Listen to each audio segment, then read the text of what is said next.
Welcome everybody, it's RBG here, and today we're going to be talking about how Bud Light sales have dropped 26% in wake of their ad with Dylan Mulvaney.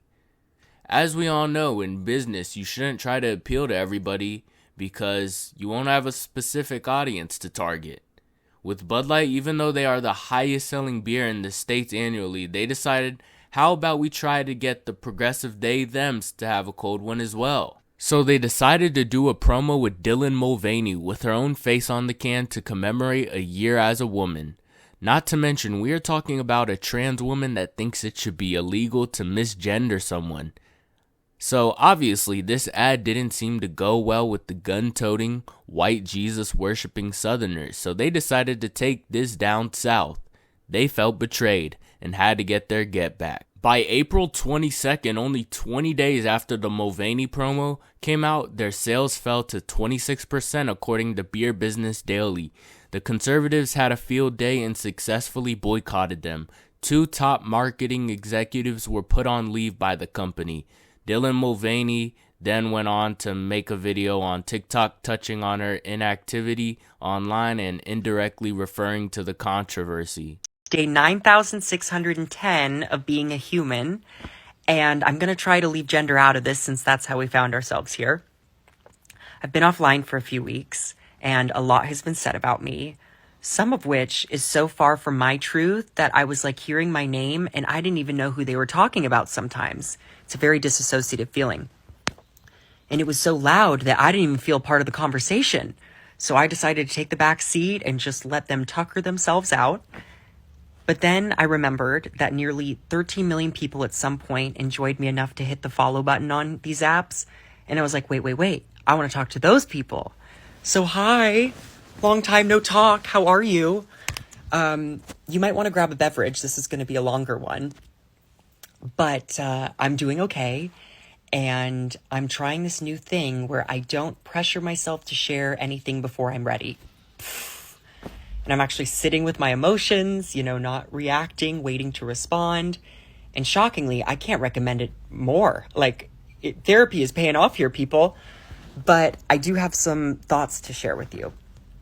So I've been having crazy deja vu because I'm an adult, I'm 26. And throughout childhood, I was called too feminine and over the top.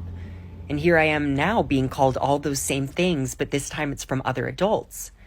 And if they're going to accuse me of anything, it should be that I'm a theater person and that I'm camp. But this is just my personality, and it always has been.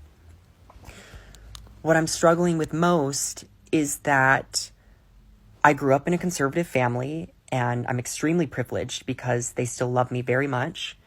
And I grew up in the church, and I still have my faith, which I am really trying to hold on to right now. But I've always tried to love everyone, even the people that make it really, really hard. And I think it's okay to be frustrated with someone or confused. But what I'm struggling to understand is the need to dehumanize and to be cruel. I don't think that's right. Dehumanization has never fixed anything in history ever. And, I'm embarrassed to even tell you this, but I was nervous that you were going to start believing those things that they were saying about me since it is so loud. But I'm just going to go ahead and trust that the people who know me and my heart won't listen to that noise. What I'm interested in is getting back to making people laugh and to never stop learning. And going forward, I want to share parts of myself on here that have nothing to do with my identity.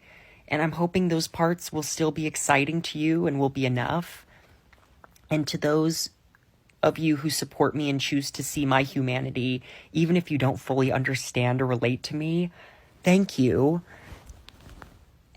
Definitely agree with what she had to say on the backlash. You don't necessarily have to agree with transgenderism or understand her experience, but at least have humanity at the end of the day.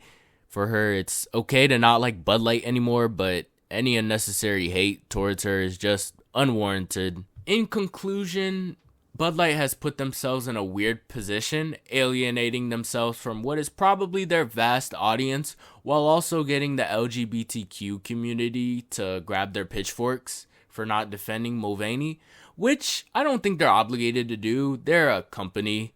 They're a business. They're supposed to be focused on how to get the money to talk. And obviously, Mulvaney didn't turn out to be what the solution to that was. That's the reason why they sought out her. It didn't work.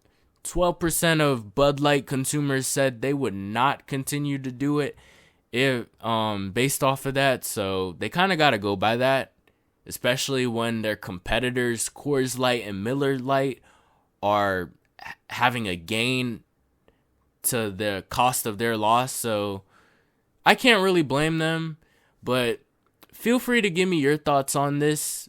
Like, comment, subscribe, and peace out. Thank you.